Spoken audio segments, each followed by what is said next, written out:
Good morning students. BEd second year के paper pedagogy of history इतिहास का शिक्षण शास्त्र विषय के अंतर्गत हम लोग सेवाकालीन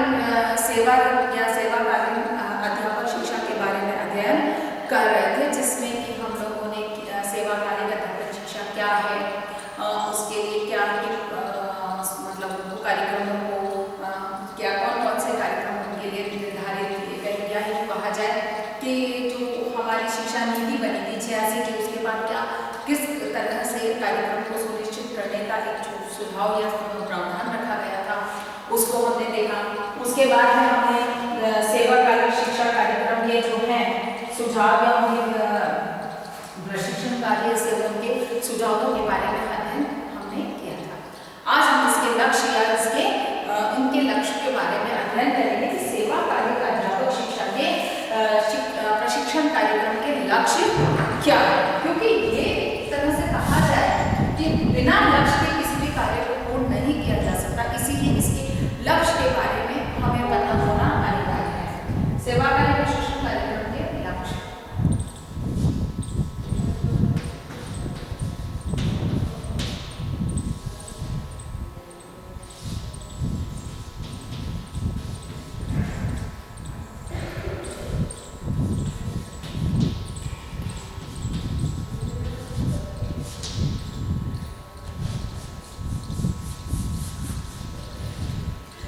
लक्ष्य को जानना हमारे लिए बहुत जरूरी है। तो सबसे पहली चीज आ जाती है कि शिक्षक की कमजोरियों को दूर करना।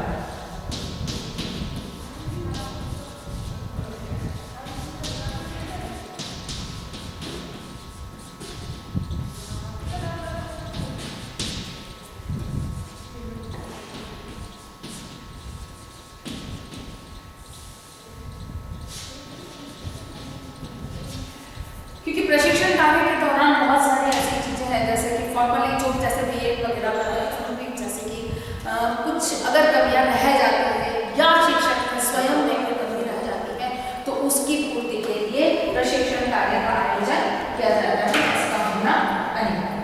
नेक्स्ट इसका लक्ष्य जो होता है वह है अध्यापकों के ज्ञान में उन्नति करना। तो शॉर्ट में लिख देते हैं ज्ञान में विकास करना, यानी कि अध्यापक के ज्ञान को विकसित करना, यानी कि जो ज्ञान उसके पास है उसमें और अधिक बढ़ाना बहुत अनिवार्य होता है। उसमें निरंतर रूप से विकास होते रहना चाहिए कि बालक जो पुस्तक में लिखा है उस ज्ञान से संतुष्ट पात्र नहीं होता है। क्यों? क्योंकि वह चीज तो खुद पढ़ना चाहता है, वो पढ़ लेता है, लेकिन उसको कुछ अतिरिक्त चाहिए। इसीलिए अध्यापक शिक्षा में जो है उसके ज्ञान के इस प्रशिक्षण कार्यक्रम में अध्यापक के ज्ञान में विकास करने पर बल दिया जाता है। नेक्स्ट चीज है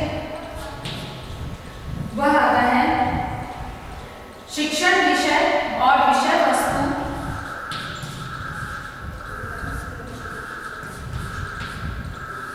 शिक्षण विषय व विषय वस्तु के ज्ञान को उन्नत करना।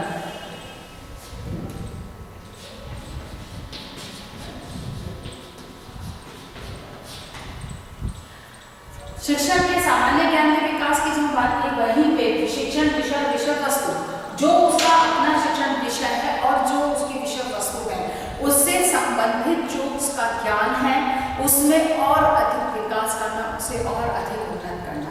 क्योंकि जो चीज बालक के स्तर पर या एक जिस कक्षा के विषय को लेकर अध्यापक जाता है तो उसमें जो विषय वस्तु दी गई होगी वो उस कक्षा के स्तर के अनुकूल दी गई होगी, तो केवल वही चीज पर्याप्त नहीं होती है, अतिरिक्त ज्ञान का होना भी बहुत अनिवार्य। इसीलिए हम लोग कई बार हम कहते हैं कि रेफरेंसेस को कंसल्ट करना बहुत जरूरी होता है, बिकॉज ऑफ कि जो रेफरेंस है वो उस पुस्तक में दिए गए ज्ञान से अतिरिक्त या और अधिक ज्ञान उपलब्ध कराता है। इसीलिए शिक्षक के शिक्षण विषय और विषय वस्तु से संबंधित ज्ञान का विकास होना बहुत अनिवार्य है, उसमें भी वृद्धि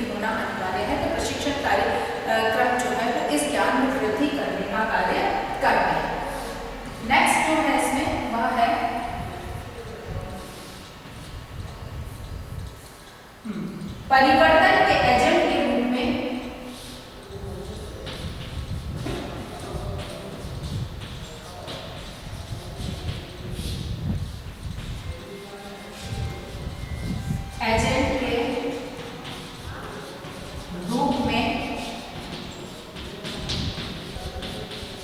तैयार करना। परिवर्तन के एजेंट के रूप में तैयार करना यानी कि परिवर्तन प्रकृति का नियम है और ये परिवर्तन कैसे होता है, इसे किस तरह से हमें स्वीकार करना चाहिए, इस चीज के लिए उसे एक एजेंट के रूप में यानी कि वो बालक को परिवर्तन के लिए तैयार कर सके या उसको उचित रूप से परिवर्तन किस तरह से है होता वो उस परिवर्तन के लिए स्वयं को परिवर्तन के लिए तैयार कर सके, इसका प्रशिक्षण प्रदान कर सके। अर्थात कि एक शिक्षक परिवर्तन क्या होता है और उस परिवर्तन के साथ व्यक्ति को स्वयं में किस तरह से परिवर्तन करना चाहिए या उस परिवर्तन के साथ समायोजन कैसे करना चाहिए, इसका उचित प्रशिक्षण प्रदान कर सके। इसीलिए इस प्रशिक्षण कार्यक्रम के रूप में एक शिक्षक को एक परिवर्तन के एजेंट के रूप में तैयार किया जाता है और उसका प्रशिक्षण प्रदान किया जाता है, जिससे कि वह बालक में भी परिवर्तन के का जो है प्रशिक्षण उसे प्रदान कर सके। नेक्स्ट पार्ट है वह है बदलते बदलाव के साथ बदलाव या परिवर्तन के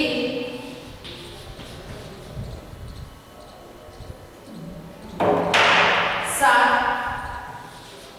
अनुकूलन या समायोजन।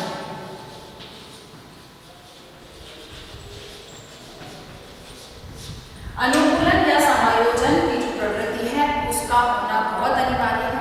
इसीलिए संपूर्ण संसार में प्रकृति में विषय वस्तु में ज्ञान में जो भी परिवर्तन होता है उस परिवर्तन के साथ अनुकूलन किस तरह से स्थापित किया जाता है, इसके लिए एक शिक्षक को प्रशिक्षण प्रदान किया जाए जिससे कि वह बालक को उसके लिए तैयार कर सके। नेक्स्ट है अगली बात इसके अंतर्गत आती है वह है स्वाध्याय।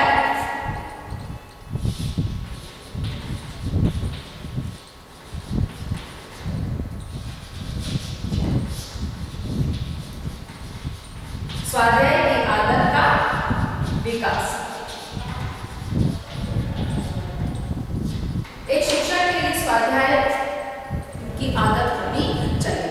उसे ये नहीं है कि हर चीज के लिए वो किसी अन्य पर डिपेंड रहे या कोई उसको समझाए तभी वो कक्षा में जाकर छात्रों को समझा सके, ऐसा नहीं। एक शिक्षक के लिए अनिवार्य है कि उसमें स्वयं में स्वाध्याय की आदत होनी चाहिए कि स्वयं अध्ययन करके किसी भी चीज को समझ सके, उसके बारे में जानकारी को जुटा सके और बालकों के सामने उसे किस तरह से प्रेजेंट करना है इसकी उचित प्रभावी रूपरेखा को तैयार कर सके। इसीलिए शिक्षक में स्वाध्याय की आदत का होना अनिवार्य और प्रशिक्षण के माध्यम से उसमें इसका विकास किया जाए। नेक्स्ट आता है कि उसमें अध्ययनशीलता की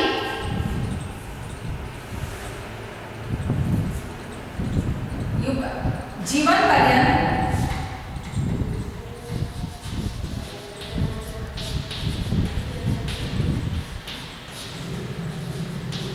शिक्षा प्राप्त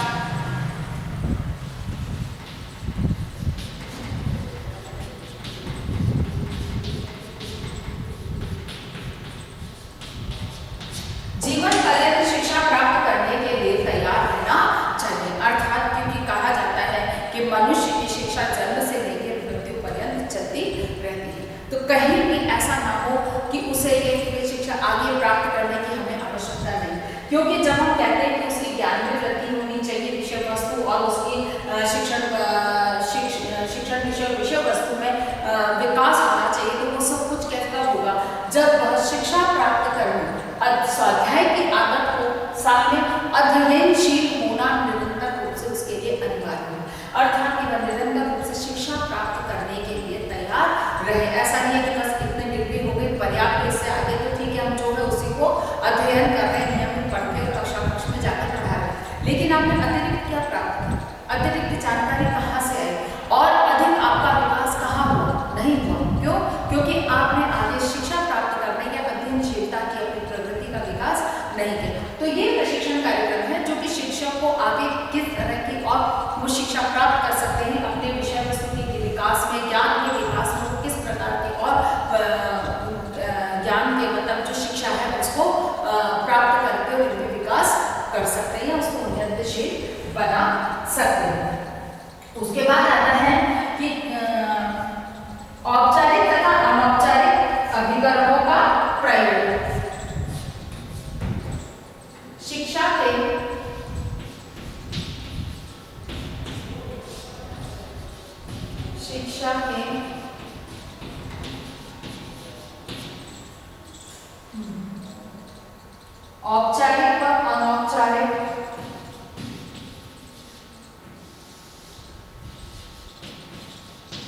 अभिकरण।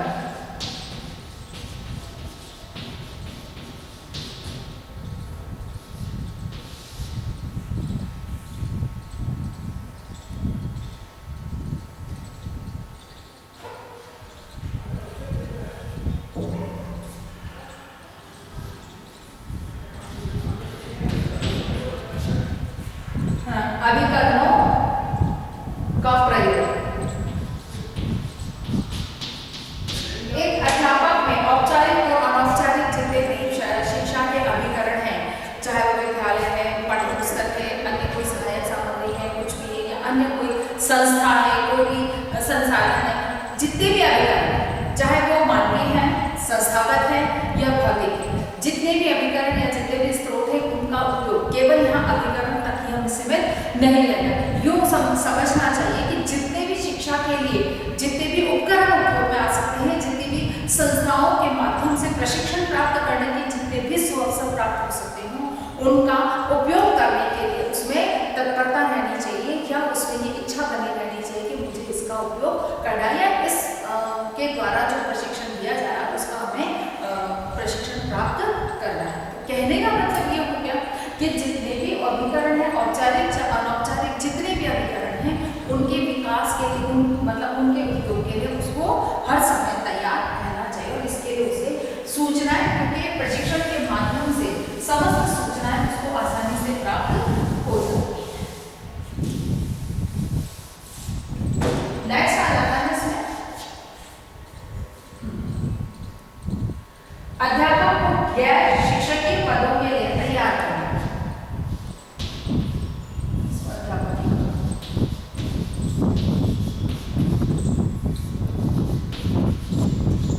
अध्यापक को गैर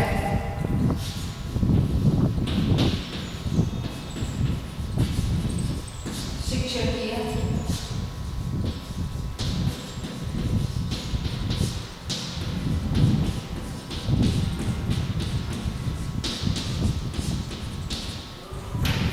यानी कि वे समस्त कार्य करने के लिए भी प्रशिक्षण प्रदान किया जाए, जो कि शिक्षण के अतिरिक्त, क्योंकि बालक के सर्वांगीण विकास के लिए शिक्षक को केवल एक शैक्षिक कार्य ही नहीं करना होता है, बल्कि उसमें उसके अन्य बहुत सारी भूमिकाएं हैं जो उसे निभानी होती है। कहीं पर उसे एक सलाहकार या निर्देशकर्ता की भूमिका निभानी होती है, कहीं पर उसे उसके अभिभावक के रूप में उसको अपनी भूमिका निभानी होती है, कभी उसको मित्र के साथ मित्रवत भूमिका निभानी होती है, कभी उसे एक विद्यालय अन्य कर्मचारियों की तरह उसको भूमिका निभानी होती है। तो कहने का मतलब शिक्षा के अतिरिक्त अन्य जितने भी पद हैं, उन सभी का किस तरह से उपयोग कर सकता है, उसमें सभी में, जैसे पीटीआई की तरह, अब विद्यालय में पीटीआई नहीं है, लेकिन बालक को किसी खेल में रुचि क्षेत्र में उसे आगे बढ़ाना चाहता है, तो शिक्षक को उससे संबंधित भी ज्ञान होना चाहिए, यानी कि इन सभी के लिए उसे प्रशिक्षण प्रदान किया जाए। जैसे कि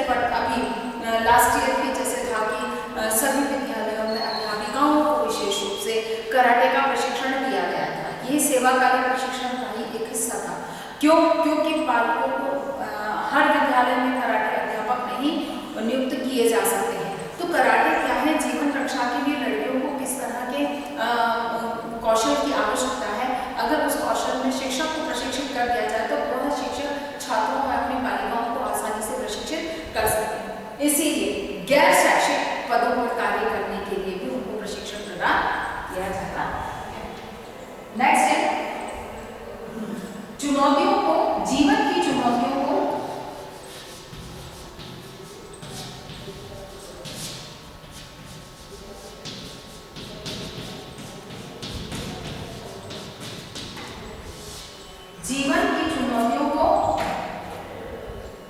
समझना।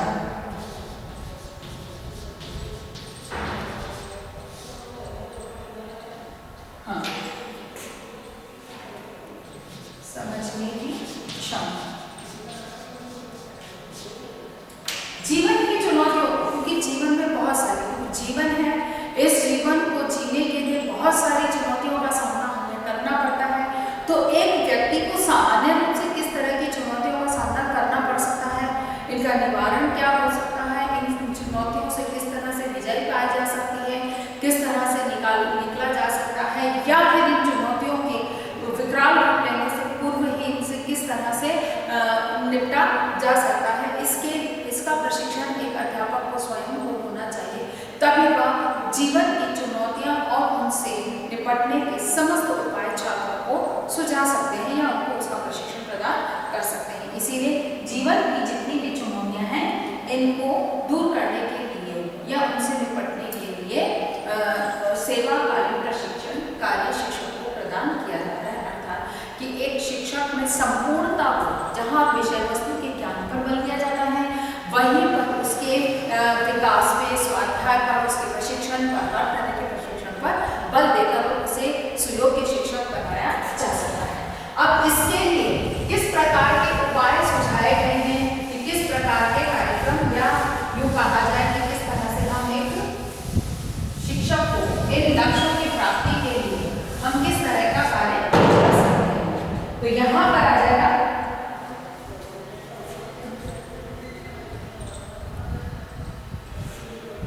लक्ष्य की पूर्ति,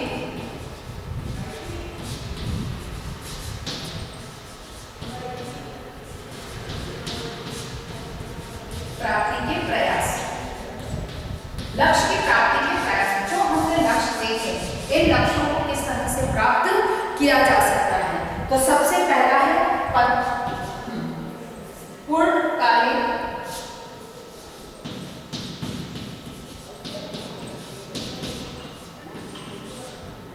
पूर्णकालिक पत्राचार पाठ्यक्रम।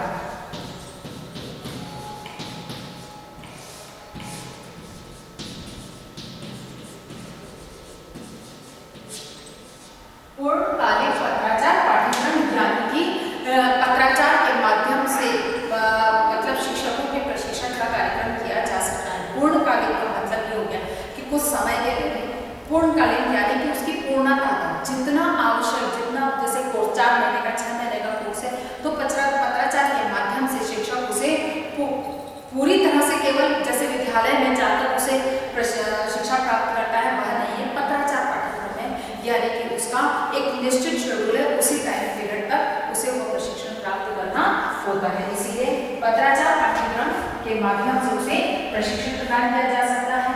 नेक्स्ट है 1 वर्षीय पूरा स्नातक,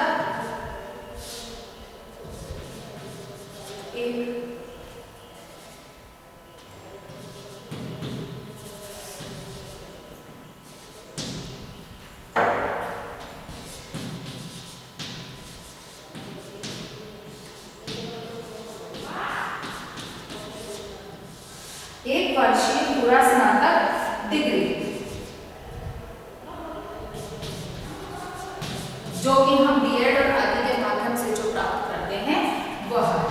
नेक्स्ट आ जाता है सेवा कार्य 6 माह अवधि के लिए साधारण विशिष्ट क्षेत्र में। सेवा कार्यक्रम,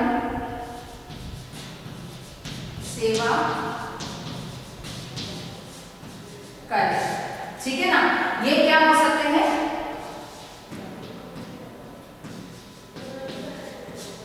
6 माह की अवधि तक साधारण या विशिष्ट प्रशिक्षण, यानी कि सेवा कार्यक्रम। सेवा कार्यक्रम के अंतर्गत 6 माह का एक विशिष्ट या सामान्य प्रशिक्षण होता है, जिसमें कि जैसे शिक्षक में सेवाभावी गुणों का विकास हो सके, तो किस तरह से अपने कार्य को कहना चाहिए डिवोट होकर और ईमानदारी से समर्पित होकर कार्य करें, इसके लिए प्रशिक्षण प्रदान किया जाना चाहिए। और यह है 6 माह या उससे 6 माह का जो एक कहना चाहिए औपचारिक और विशिष्ट और सामान्य प्रशिक्षण व्यवस्था इसके अंतर्गत की जानी चाहिए। इसके बाद में आता है ग्रीष्मकालीन संस्थाओं,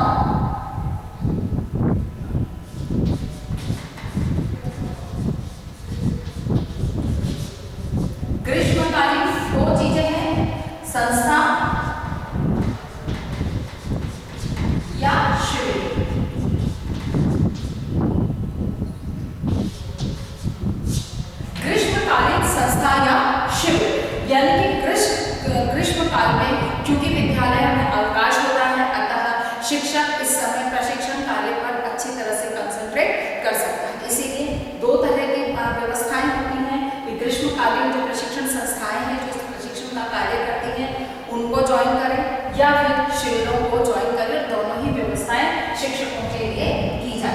नेक्स्ट आता है ओरिएंटेशन प्रोग्राम।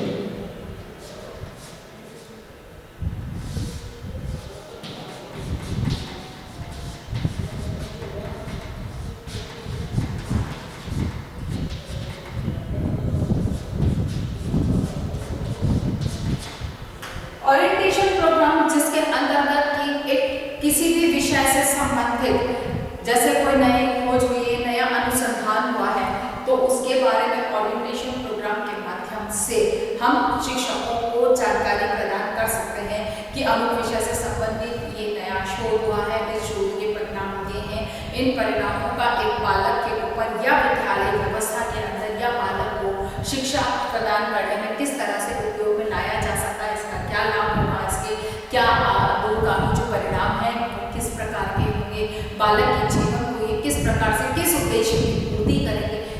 एक तरह से कहा जाए कि ओरिएंटेशन प्रोग्राम के अंतर्गत जो भी नया विषय, नई विषय वस्तु या नया अनुसंधान निकल कर आता है उसकी संक्षिप्त और पूर्ण जानकारी प्रदान की जाती है। इसीलिए ओरिएंटेशन प्रोग्राम की व्यवस्था भी प्रशिक्षण कार्य के लिए की जाती है या जानी चाहिए। फिर बाद में आता है विश्वविद्यालयों द्वारा प्रयास।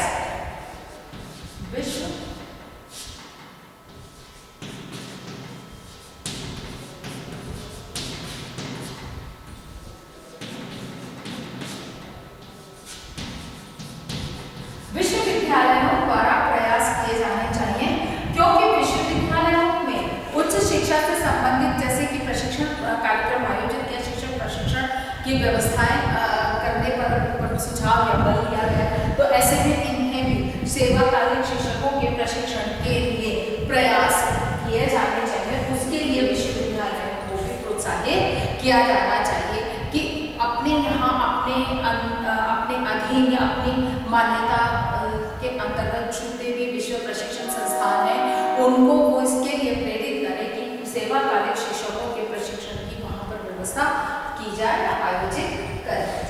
नेक्स्ट बात जो आती है वह है गेस्ट प्रोफेसर, फैकल्टी या अतिथि।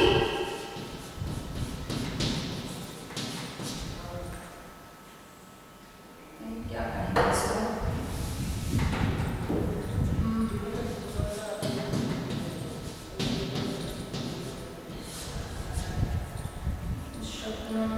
वरिष्ठ प्रोफेसर,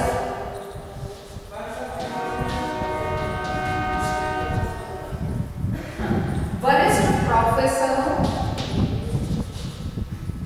की बात। वरिष्ठ प्रोफेसर जो हैं जिसको कि हम अतिथि या गेस्ट फैकल्टी में कहते हैं कि उनको हम गेस्ट फैकल्टी नहीं कह सकते हैं, हम अतिथि जो वरिष्ठ हम बुलाते हैं एक अतिथि के रूप में, ऐसे फिर वरिष्ठ प्रोफेसर या प्राध्यापकों को बुलाकर और उनके प्रशिक्षण के कार्यक्रम को सुव्यवस्थित या आयोजित कराया जाना चाहिए, जिससे कि उनका अनुभव, उनके ज्ञान से शिक्षक लाभान्वित हो, उसका फायदा उनके विकास में संभव हो सके या मिल सके। फिर बाद में है अध्यापक शिक्षण भ्रमण की सुविधा। भ्रमण की सुविधा अन्य देश, अन्य राज्यों, अन्य संस्थाओं में जाकर वहाँ के कार्य करने की शैली, उनकी व्यवस्थाओं आदि के बारे में जब हम ध्यान से देखने का हमें अवसर मिलेगा तो वही चीज हम हमारे में भी अच्छी बातों को हम हमारे में भी लागू कर सकते हैं। इसीलिए इनमें सेवाकालीन प्रशिक्षण कार्यक्रम में एक भ्रमण की व्यवस्था भी होनी चाहिए, जिसको कि निजी विश्वविद्यालय है या यूनेस्को है इनके द्वारा आयोजित कराए जाने चाहिए, जिससे कि हम जैसे विदेशों में किस प्रकार से प्रशिक्षण कार्यक्रम चलते हैं, वहाँ के शिक्षकों को किस तरह से प्रशिक्षण दिया जाता है और एक शिक्षक किस प्रकार से विद्यालयों में बालकों के लिए समर्पित होकर कार्य करते हैं, वही चीज़ वहाँ पर हम देखकर और शिक्षक वहाँ से देखकर और अपने यहाँ पर उसे लागू करने का उन्हें मोटिवेशन मिल सकता है या प्रेरणा उनको मिल सकती है। इसीलिए भ्रमण की व्यवस्था और फिर बाद में है विभिन्न विचार गोष्ठी,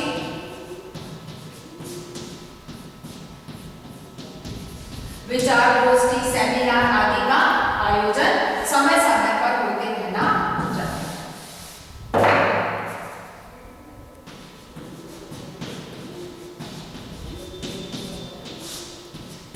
आदि का आयोजन समय समय पर होता रहना चाहिए, जिससे कि नवीन जानकारियां शिक्षकों के पास में उपलब्ध होती रहे या उनके प्रशिक्षण में लाभकारी हो सके। इसके बाद नई बात हमारी बात को समाप्त करते हैं। इसके बाद हम नया, क्योंकि हम शिक्षक सेवाकालीन शिक्षक प्रशिक्षण की जो व्यवस्था है, इसका शैक्षिक कार्यक्रम है, आशा करती हूँ कि ये पूरा टॉपिक आपको समझ में आया होगा। ये शायद हमारा 5 से 6 वीडियो के अंतर्गत कंप्लीट हुआ है। तो सेवाकालीन शिक्षक प्रशिक्षण का कार्यक्रम एक शिक्षक के लिए होना बहुत जरूरी है। अगर हम ब्रीफली इसको समझें, क्योंकि जो प्रशिक्षण हम प्रशिक्षण विद्यालयों से प्राप्त करके, महाविद्यालयों से प्राप्त करके जब वास्तविक जीवन में एक अध्यापक की भूमिका निभाते हैं, तो वहाँ की जो प्रशिक्षण प्राप्त है और जो वास्तविक जीवन है, उसमें काफी अंतर, कई बार अंतर आ जाता है। तो ऐसे में प्रशिक्षण उसी दृष्टिकोण से दिया जाता है। आप में वो सब कौशल विद्यमान होते हैं, पर वास्तविकता में जब प्रयोग करने लगते हैं, क्योंकि यहाँ तो आपने अवास्तविक वातावरण में उसका प्रशिक्षण प्राप्त किया, अब उन्हीं चीजों को जब वास्तविक वातावरण में आप उपयोग में लाते हैं, तो बहुत सारी चुनौतियां आपके सामने आ सकती हैं, बहुत सारी आवश्यकताएं आपको अनुभव हो सकती हैं। इन्हीं चुनौतियां, इन्हीं आवश्यकता, इन्हीं लेक ऑफ नॉलेज की पूर्णता के लिए सेवाकालीन प्रशिक्षण कार्यक्रमों का आयोजित किया जाना अनिवार्य है। इसीलिए इस पर विशेष रूप से 1986 की शिक्षा नीति के बाद में बल दिया। आशा करती हूँ कि मेरी बात आपको समझ में आई होगी। इसके साथ ही हम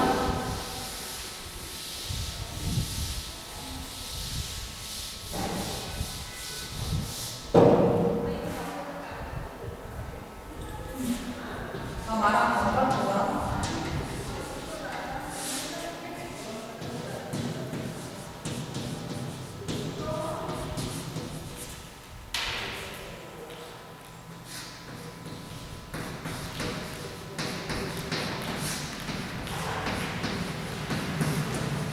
सेवाकालीन शिक्षक प्रशिक्षण के लक्ष्य एवं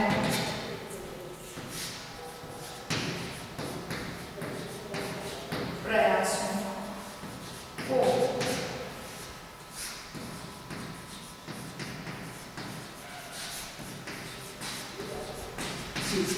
ठीक है। अपनी बात को समाप्त करने से पहले कोविड-19 इस महामारी के दौर में अपने आप को सुरक्षित रखिए और बहुत अधिक आवश्यकता होने पर ही घर से निकलिए। घर से निकलते